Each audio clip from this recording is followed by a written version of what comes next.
Bienvenidos a Entrename Podcast. Les habla David Vizcarra y el tema de hoy es hipospadias y epispadias. Los hipospadias son manifestaciones en el cierre de la uretra. Su identificación y tratamiento debe hacerse desde el nacimiento y tienen que ser atendidas por urólogos pediatras. En primera instancia, es el pediatra al que le corresponde identificar su presencia, asesorar a los padres y remitir oportunamente a los pacientes para su tratamiento quirúrgico. En esta revisión se da respuesta a diferentes cuestionamientos sobre los pacientes con hipospadias, siendo una de las más frecuentes la relacionada con el adecuado manejo quirúrgico del paciente, enfocado en el periodo pertinente para el procedimiento, el cual requiere ser realizado entre los 3 y 18 meses de vida según el tipo de hipospadia. El hipospadias se define como una malformación congénita en la que existe una apertura ectópica ventral de la uretra en el pene, escroto o perineo. Su incidencia va en aumento y varía geográficamente, pues su prevalencia oscila entre los 0.26 por mil nacimientos entre varones y mujeres en México a 2.11 en Hungría y 2.6 por mil nacidos vivos en los países escandinavos. En la mayoría de los casos falta la mitad ventral de la piel prepurcial, pero puede existir un prepurcio normal. El término hipospadias fue acuñado por el médico y filósofo griego Galeno en el siglo II a.C. De ahí la raíz griega de su nombre, hipos debajo y espadón, grieta o agujero. La primera descripción y su corrección quirúrgica fueron reportadas por los cirujanos romanos Heliodoro y Antinous en el siglo II después de Cristo. La GPC define el hipospadias como el desarrollo anormal de la uretra esponjosa y el prepulso ventral con un defecto embriológico en la corrección de la curvatura peneana y ubicación anómala del meato uretral a lo largo de su cara ventral.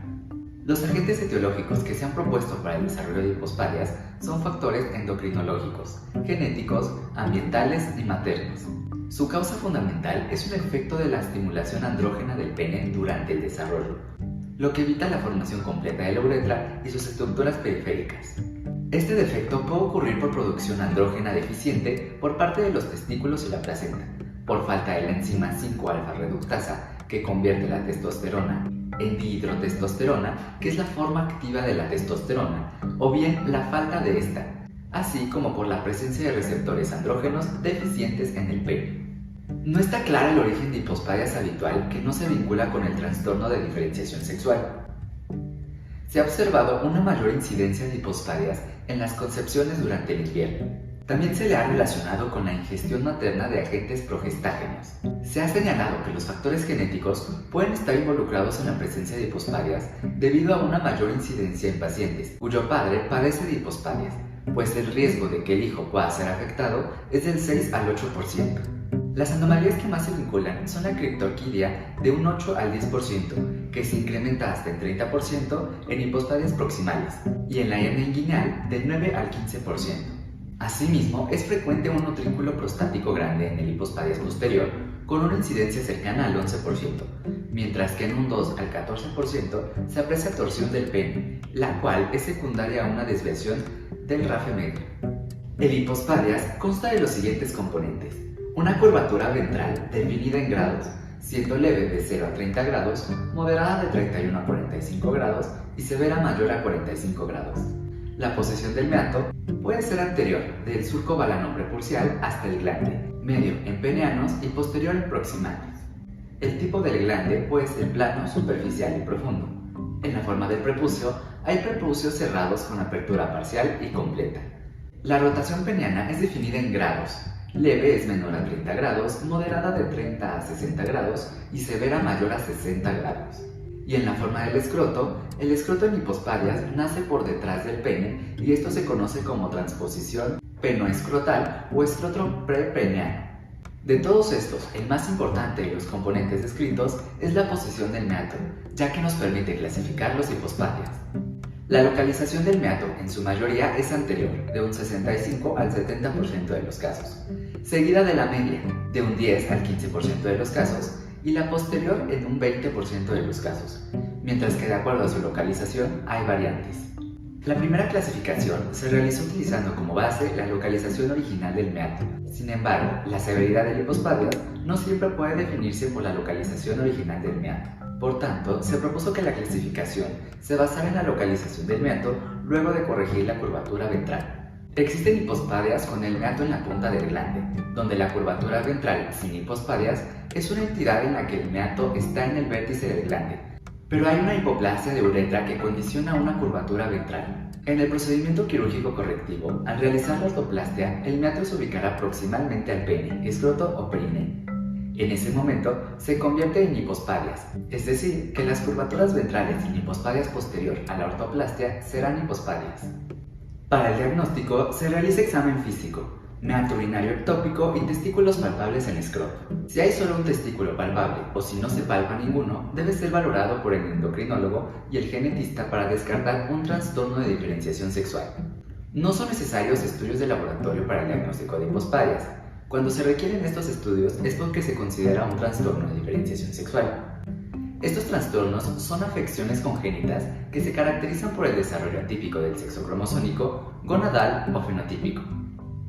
La principal causa de estos trastornos es la hiperplasia suprarrenal congénita, entre otras etiologías como los síndromes de insensibilidad androgénica parcial, las disgenesias gonadales, los trastornos ovotesticulares y el exceso de andrógenos fetoplacentario y materno.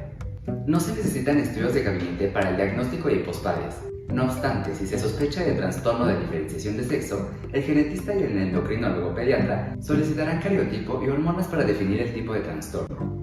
La Asociación Americana de Pediatría y la Asociación Europea de Urología recomiendan la cirugía de corrección de hipospadias entre 6 y 18 meses de edad. Sin embargo, las recomendaciones se derivan de un nivel de evidencia 4. Por su parte, el Consejo de la Asociación Europea de Urología observó evidencia nivel 3 que apoya la corrección de hipospadias lo más temprano posible, alrededor de los 4 meses.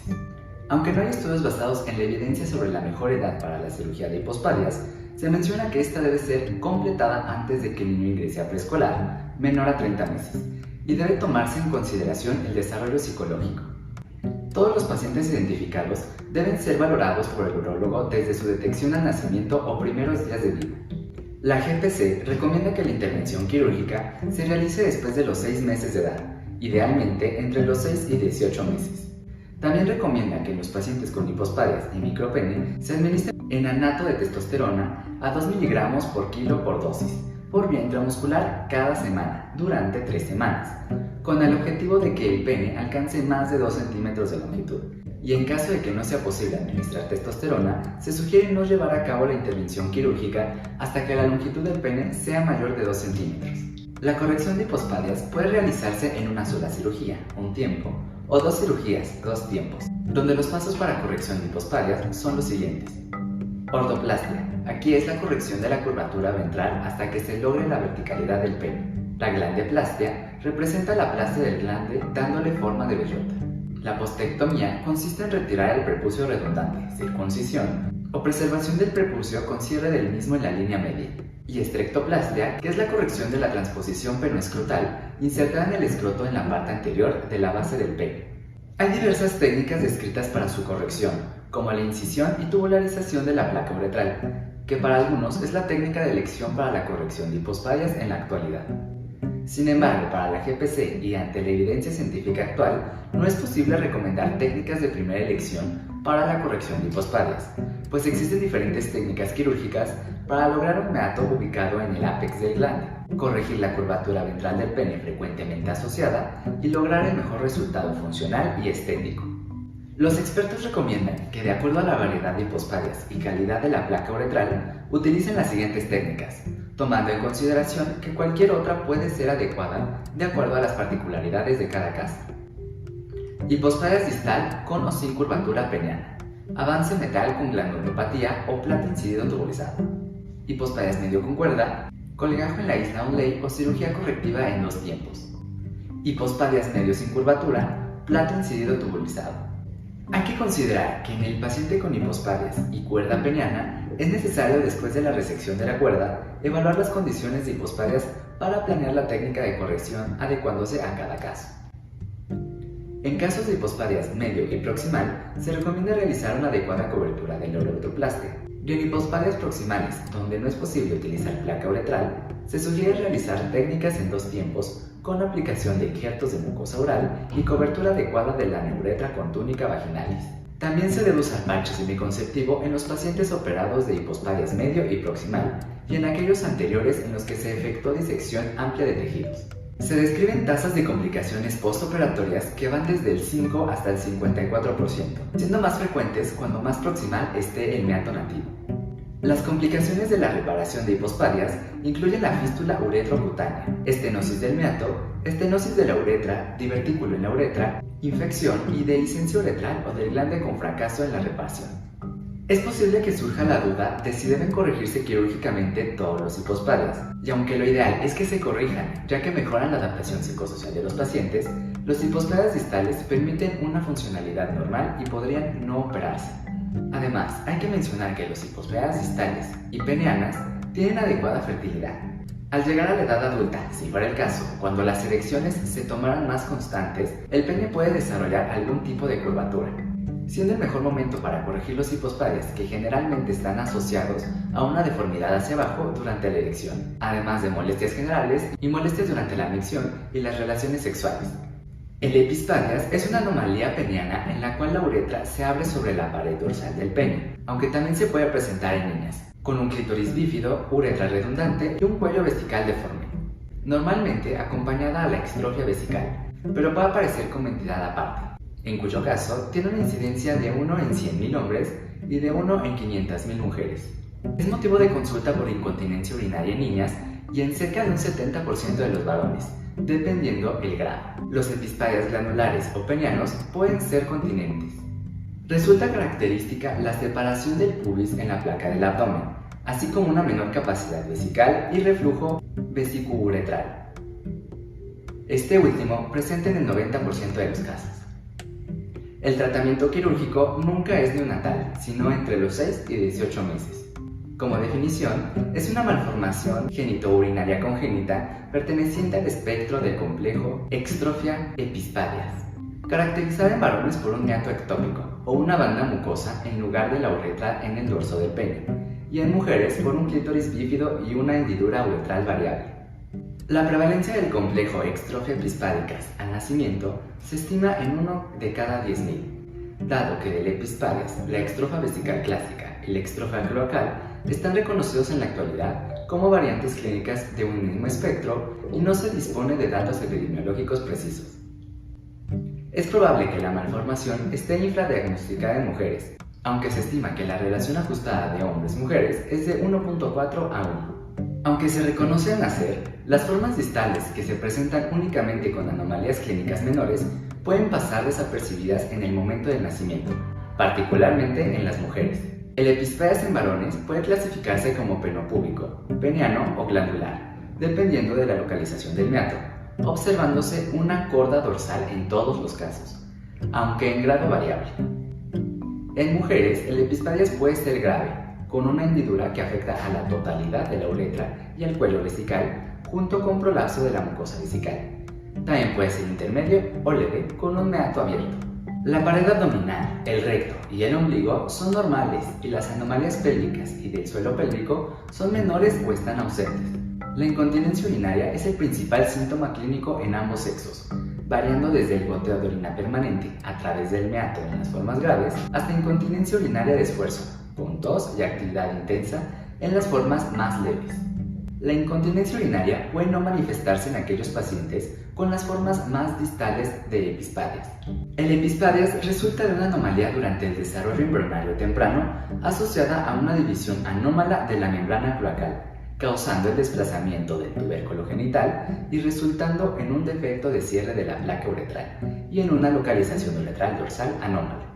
La causa subyacente sigue siendo desconocida. Es probable que estén implicados factores genéticos y ambientales. El diagnóstico suele ser clínico. Durante el seguimiento, las pruebas de imagen son útiles para determinar el alcance de la malformación. Por lo general, el cuadro clínico típico no requiere ningún diagnóstico diferencial adicional. Sin embargo, el epispadias constituye también un hallazgo del espectro completo del complejo extrofia epispadias, para el que podrían hacerse otras pruebas diagnósticas. El tratamiento es quirúrgico, enfocado en una adecuada reconstrucción genital funcional y estética, y, si es necesario, en lograr la continencia urinaria. Para la corrección del epispadias en varones, se han descrito varios enfoques quirúrgicos que implican un meticuloso desmontaje parcial o completo del pene, que permite la corrección de la cuerda dorsal, la reconstrucción uretral para la micción y el transporte del semen, la reconstrucción glandular y el cierre de la piel peneal. Para lograr la continencia urinaria puede ser necesaria la readaptación de la musculatura del esfínter externo y del suelo pélvico, o bien por un procedimiento completo de reconstrucción del cuello vesical. En mujeres, la reconstrucción genital incluye la tubularización y una correcta colocación de la uretra distal, así como el cierre longitudinal de la hendidura para fusionar los labios y el clítoris bífido y, si es necesario, una reconstrucción cutánea y tisular del área púbica. Después de la cirugía reconstructiva del pene, es de esperar un adecuado resultado cosmético y funcional. Si fuese necesario un procedimiento de cuello vesical, la tasa de continencia es aproximadamente del 80% durante la infancia. En mujeres, la alteración genital se considera menor, logrando, en la mayoría de los casos, excelentes resultados cosméticos. Sin embargo, hay que mencionar que en la pubertad, la función genital y reproductiva constituye un problema de relevancia progresiva para ambos sexos. Con esto terminamos el repaso de hipospadias y epispadias. Les habla David Vizcarra para Entrenarme Podcast. Nos escuchamos en el siguiente tema.